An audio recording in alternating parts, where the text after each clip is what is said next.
ஹே weeps லாஸ்ட்டாக 9 டைட்டன்ஸை explain பண்ணி போட்ட பார்ட் ஒன் வீடியோவில் நம்ம ஜா டைட்டன், கார் டைட்டன், அப்புறமா ஆர்மர் டைட்டனை பற்றி பார்த்துருப்போம். இந்த வீடியோவில் நம்ம வாரமர் டைட்டன், பீஸ்ட் டைட்டன், அப்புறம் கொலசல் டைட்டனை பற்றி தான் பார்க்க போகிறோம். நீங்கள் பார்த்துட்டு இருக்கிறது வீப் டிவி. அப்புறம் சேனலில் பார்க்குற புது வீப்ஸ் யாராவது இருந்தீங்கன்னா மறக்காம அந்த சேனலை ஃபாலோ பண்ணிக்கோங்க. அப்போ தான் நம்ம போடுற வீடியோஸ்லாம் உங்களை வந்து சேரும். வாங்க வீப்ஸ், டைம் வேஸ்ட் பண்ணாமல் வீடியோக்குள்ளே போயிடலாம். ஃபஸ்ட்டு நம்ம வாரமர் டைட்டனை பற்றி பார்த்துடலாங்க. கார்ல் ஃப்ரிட்ஸ் வந்து மார்லி சப்கான்டினென்ட்லேருந்து எல்டியாவுக்கு போகிறப்ப வாரமர் டைட்டனை வந்து நம்ம டைப்லர் ஃபேமிலிகிட்ட கொடுத்துட்டு போயிடுவார். இதுக்கான ரீசனை நம்ம பார்த்தோம்னா மெயினாக இருக்கிற ஃபவுண்டிங் டைட்டனை எல்டியன் மக்கள் வச்சுருக்கிறாங்க. ஸோ மற்ற பவர்ஃபுல்லான டைட்டன்ஸ் வந்து மார்லி கிட்ட இருந்தால் தான் மார்லியும் சரி இல்லை உலகத்தில் இருக்க மற்ற கண்ட்ரிஸும் சரி ஓரளவுக்கு டைட்டன்ஸோட பவர் சிஸ்டமில் கொஞ்சமாவது ஈக்குவலாக இருப்பாங்க. இந்த டைப்லர் ஃபேமிலி வந்து ஸ்டார்டிங் ஸ்டேஜஸில் இந்த வாரமர் டைட்டனை இது பேருக்கு ஏற்ற மாதிரியே வார் பர்பஸ்க்கு யூஸ் பண்ணாலுமே அடுத்து பல செஞ்சுரிஸ்க்கு இந்த டைட்டனை யூஸே பண்ணியிருக்க மாட்டாங்க. இன்ஃபேக்ட் இந்த டைட்டன் வந்து ஒரு சீக்ரெட் ஆர்டிஃபேக்ட் மாதிரி ஆகிடும். அதே மாதிரி டைப்லர் ஃபேமிலியும் இந்த மார்லி சப்கான்டினென்ட்டில் ஒரு மிகப்பெரிய ராயல் ஃபேமிலி மாதிரி தான் இருப்பாங்க. மார்லி கவர்மெண்ட்டை சேர்ந்த பெரிய பெரிய முக்கிய புள்ளிங்க அப்புறம் ஆஃபீஸர்ஸை தவிர வேறு யாருக்குமே டைப்லர் ஃபேமிலியில் யாருக்கிட்ட வாரமர் டைட்டன் இருக்குன்னே தெரியாது. இந்த ரீசனால தான் வந்து பார்த்தோம்னா எரன் வந்து ஃபஸ்ட்டு வாரமர் டைட்டனை அட்டைன் பண்ணுறதுக்காக டைப்லர் ஃபேமிலியோட ஹெட்டை சாப்பிடுவான். பட் ஆனால் அனிமியில் நம்மளுக்கு லேட்டராக தான் ரிவீல் பண்ணுவாங்க இது யார்கிட்ட இருக்குன்னு. கடைசியில் லாரா டைப்லர் கிட்ட தான் இந்த வாரமர் டைட்டனோட பவர் இருக்குன்னு நம்மளுக்கு ரிவீல் பண்ணுவாங்க. அதுக்கப்புறமா லாரா வந்து டைட்டனாக டிரான்ஸ்ஃபார்ம் ஆகிறப்பயே எரன் போயிட்டு அதை தடுக்க பார்ப்பான். பட் ஆனால் லாஸ்ட்டாக லாரா வந்து டைட்டனாக டிரான்ஸ்ஃபார்ம் ஆகிட்டு எரனை வந்து அடிக்க ஸ்டார்ட் பண்ணிடுவா. இப்போ நம்ம வாரமர் டைட்டனோட எபிலிட்டிஸ் அண்ட் பவர்ஸை பற்றி பார்த்துடலாம். இந்த வாரமர் டைட்டனோட மெயின் எபிலிட்டியே இதோட ஹார்டனிங் தான். இதோட உடம்பை வந்து ஸ்டீலை விட ரொம்பவே ஸ்ட்ராங்கான ஒரு மெட்டீரியல் மாதிரி ஹார்ட் பண்ண முடியும்.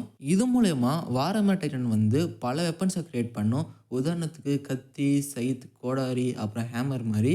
இன்ஃபேக்ட் வாரமர் டைட்டனோட சில யூசர்ஸால் பவன் ஆரோஸை கூட யூஸ் பண்ண முடியும். இந்த வாரமர் டைட்டனோட இன்னொரு எபிலிட்டி வந்து பார்த்தீங்கன்னா வெப்பன்ஸை மட்டும் க்ரியேட் பண்ணாமல் பல ஸ்டீல் ஸ்ட்ரக்சர்ஸ், ஸ்பைக்ஸ் இது மாதிரி பல விஷயங்களை உருவாக்கும். இதை யூஸ் பண்ணி தான் அட்டாக் டைட்டனை வந்து பல டைம் டேமேஜ் பண்ணியிருப்பாங்க. இந்த டைட்டனோட லாஸ்ட்டாக இருக்க எபிலிட்டி வந்து பார்த்தீங்கன்னா கிறிஸ்டலை உருவாக்குறது தான். இந்த கிறிஸ்டல் வந்து பார்த்தீங்கன்னா நம்ம ஃபீமேல் டைட்டனோட கிறிஸ்டல் மாதிரியே தான் இருக்கும். பட் ஆனால் ஃபீமேல் டைட்டனையும் இந்த கிறிஸ்டலையும் டிஃப்ரென்ஷியேட் பண்ணுற ஒரு வித்தியாசம் என்னன்னா ஃபீமேல் டைட்டனோட கிறிஸ்டலில் இருந்தால் அந்த யூஸரால் கான்ஷியஸாக இருக்க முடியாது. ஆனால் வாரமர் டைட்டனில் இருக்கவங்களால வந்து பார்த்தீங்கன்னா இந்த கிறிஸ்டலில் ஒரு சேஃபான பிளேஸில் இருந்துக்கிட்டு வெளியே வாரமர் டைட்டனை ஈஸியாகவே கண்ட்ரோல் பண்ண முடியும். இதில் இருக்க ஒரே ஒரு டிஸ்அட்வான்டேஜ் என்னன்னா இந்த கிறிஸ்டலையும் வாரமர் டைட்டனையும் ஒரு கார்டை வச்சு கனெக்ட் பண்ணியிருப்பாங்க. இந்த கார்டு மூலியமாக தான் எரன் கூட லாரா டைப்லரோட லொக்கேஷனை கண்டுபிடிப்பான். ஆனாலும் இந்த கிறிஸ்டலை எரனால் அவ்வளோ சீக்கிரம் உடச்சிருக்கவே முடியாது. ஆனாலும் கடைசியாக இந்த கிறிஸ்டலை உடைச்ச ஒரே ஒரு விஷயம்னா நம்மளோட ஜா டைட்டன் தான். அதே மாதிரி மற்ற டைட்டன்ஸ் மாதிரியே இதோட டைட்டன் ஷிஃப்டர் வந்து டைட்டனோட நேப்பில் இருக்கணுங்கிற அவசியமே இல்லை. எங்கே வேணால் இருந்து இந்த டைட்டனை உருவாக்க முடியும். பேசிக்கலாகவே இந்த டைட்டனை ஒரு ரிமோட் கண்ட்ரோல் பொம்மை மாதிரி தான் யூஸ் பண்ணிட்டு இருப்பாங்க. ஸோ நம்ம அடுத்ததாக பார்க்க போகிறது பீஸ்ட் டைட்டன். பீஸ்ட் டைட்டனை நம்மளுக்கு இன்னும் பவர்ஃபுல்லான டைட்டன் மாதிரி காமிச்சாலுமே மற்ற 9 டைட்டன்ஸில் இருக்கிறதுலே வீக்கான டைட்டன் பீஸ்ட் டைட்டன் தான். என்னடா அவ்வளோ பவர்ஃபுல்லான டைட்டனை போய் வீக்கான டைட்டன்னு சொல்கிறியே, இதை வச்சுட்டு ஜீக் என்னென்னலாம் வித்தையை காமிச்சிருப்பான்னு நீங்கள் சொல்லலாம். பட் ஆனால் யோசிச்சு பாருங்களேன், அந்த டைட்டன் ஜீக் கிட்ட இருந்ததுனால தான் அது அவ்வளோ பவர்ஃபுல்லாக இருந்துச்சு. இன்ஃபேக்ட் பீஸ்ட் டைட்டனோட ப்ரீவியஸ் யூசர்ஸ் எல்லாருமே காம்பேட் டைப் இல்லை, அவங்க வந்து ஒரு சாதுவான டைட்டன் தான் கருதப்பட்டாங்க. இதுக்கு இன்னொரு உதாரணம் வந்து பார்த்தீங்கன்னா ஜீக்குக்கு முன்னாடி இருக்க டாம் காசவர் கூட பேட்டிலுக்கு போயிருக்கவே மாட்டார். அவர் ஜஸ்ட் டைட்டனை ரிசர்ச் பண்ணுறதுக்காக தான் பீஸ்ட்டை இன்ஹெரிட்டே பண்ணியிருப்பார். இந்த ரிசர்ச்சிங் பர்பஸ்னாலேயே கசாவரை வந்து வெளியே வார்க்கு கூட்டிகிட்டு போக மாட்டாங்க.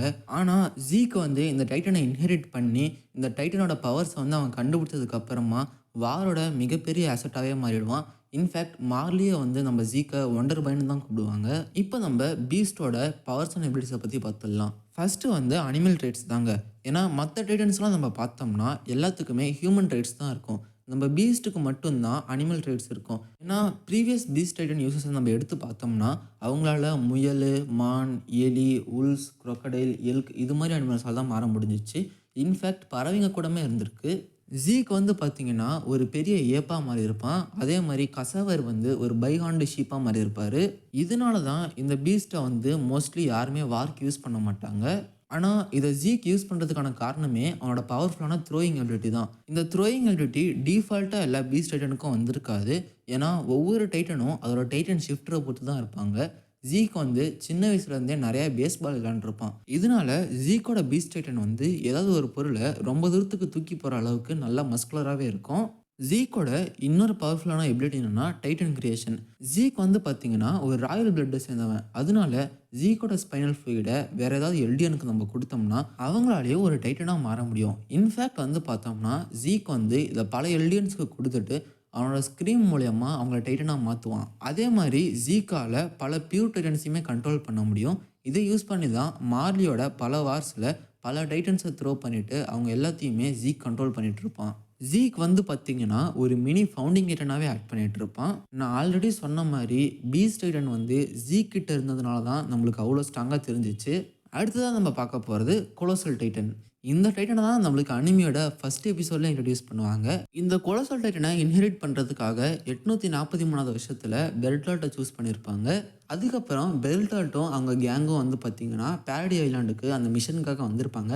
அதுக்கப்புறம் நடந்தது நம்ம எல்லாருக்குமே தெரியும். பெல்டால்ட்ட வந்து நம்ம ஆர்மின் சாப்பிட்டு அவன் வந்து கொலோசல் டைட்டன இன்ஹெரிட் பண்ணியிருப்பான்.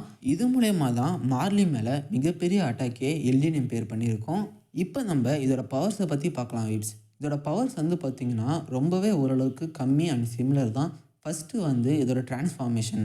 எல்லா டைட்டனுமே டிரான்ஸ்ஃபார்ம் ஆகுறப்ப மிகப்பெரிய அளவுல ஒரு ஸ்டீமையும், எமிஷனையும் எமிட் பண்ணும். ஆனா, நம்ம கொலோசல் டைட்டனோட கேஸ் எடுத்துக்கிட்டோம்னா, இது டிரான்ஸ்ஃபார்ம் ஆகுறப்ப லிட்டரலா ஒரு ஊரையே அழிச்சிடும். டிராஸ் டிஸ்ட்ரிக்ட்ட ரீக்ளைம் பண்ற ஆர்க்ல கூட பெல்டாலோட இந்த டிரான்ஸ்ஃபார்மேஷன் வந்து ஒரு மஷ்ரூம் கிளவுடே கிரியேட் பண்ணும். ஸோ லிட்டரலா ஒரு நியூக்ளியர் பாமையே தன் கூட கேரி பண்றது தான் இந்த கொலோசல் டைட்டன். மற்ற டைட்டன்ஸை கம்பேர் பண்ணுறப்ப கொலோசல் டைட்டனோட ஹைட் வந்து பல மடங்கு ஜாஸ்தி. ஆனால் இந்த கொலோசல் டைட்டனோட மூமெண்ட்ஸ் எல்லாமே ரொம்பவே ஸ்லோவாக தான் இருக்கும். இதுக்கான காரணமே அதோட சைஸ் தான். இந்த கொலோசல் டைட்டன் வந்து அதோட ஃப்ளஷை ஒரு ஸ்டீம் வேப்பரை எமிட் பண்ணும். மற்ற டைட்டன்ஸ் எல்லாத்துக்குமே வெட்டுக்காயம் பட்டா எமிட் ஆகிற ஸ்டீமை வந்து இதோட ஃப்ளஷை எரித்து அது மூலயமா இந்த ஸ்டீமை உருவாக்கும். இதோட டிரான்ஸ்ஃபார்மேஷன் எப்படி நிறையா ஹீட்டை உருவாக்குதோ, இதோட ஸ்டீமே வந்து பார்த்திங்கன்னா நிறையா ஹீட்டை கொடுக்கும். இந்த ஹீட் வந்து பார்த்தீங்கன்னா, நம்ம ஆர்மின ஒரு பாப்கார்னாவே மாத்திருக்கும். இந்த டைட்டனோட மிகப்பெரிய வீக்னஸே இதோட டிரான்ஸ்ஃபார்மேஷன் எபிலிட்டி தான். நம்ம லாஸ்ட் வீடியோல பார்த்த மாரி காட் டைட்டன்னால 100 டைமுக்கு மேல கன்டினியூவா டைட்டனா மாறிக்கிட்டே இருக்க முடியும். ஆனா, இந்த டைட்டன்லாம் வந்து பார்த்தீங்கன்னா, மேக்ஸிமம் 2 டைமுக்கு மேல டைட்டனாவே மாற முடியாது. ஏன்னா, ஒரு டைம் டைட்டனா மாறுனாலே அந்த டைட்டன் ஷிஃப்டர் வந்து ரொம்பவே ஃபேட்டிக் ஆகிடுவாங்க.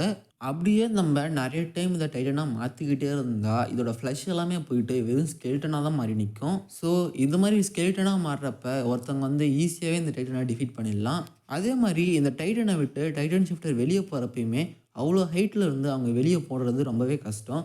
சப்போஸ் அவங்க கிட்ட 3டி மேனுவரிங் கியர் இருந்துச்சுன்னா, அவங்க கொஞ்சம் ஈஸியா தப்பிச்சு போலாம். இதனால தான் பெல்டால்ட் வந்து இந்த டைட்டன ஓரளவுக்கு ரொம்பவே நல்லா யூஸ் பண்ணியிருப்பான். ஸோ, அவ்வளோதான் வீப்ஸ். இதோட இந்த வீடியோ முடியுது. வீடியோ பிடிச்சிருந்தா லைக் பண்ணிட்டு மறக்காம சேனலை ஃபாலோ பண்ணிக்கோங்க. அடுத்த வீடியோவில் உங்களை பார்க்குற வரைக்கும் டாடா பை பாய்.